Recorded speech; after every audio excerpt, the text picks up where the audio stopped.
kung paano kayo magbo-bloom, paano kayo naggo-grow, paano kayo namumunga. At depende po ito ha.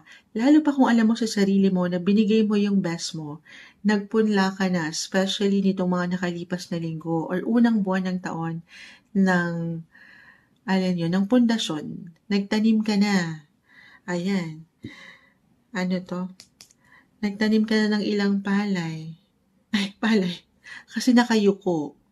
Ano yung kanta kita mo? Nagahang na si Moonchild. Kaya pa ba? Ang haba ng science na hinarap natin today. At oo. Pero alam nyo na yan. Laban natin to. Pero maghapong nakayuko. Ayun. Magtanim ay di biro.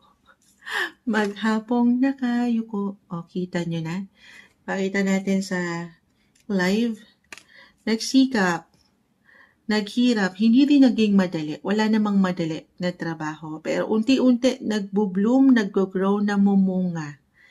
Yes po. At ang bunga na ito, guys, another reminder, bukod sa mensaheng gabay lamang po ang may iwan ng baraha every time, yung resulta, yung outcome, yung bunga, yung finale sa inyong mga teleserye. At the end of the day, guys, of course, wala sa mga baraha, okay?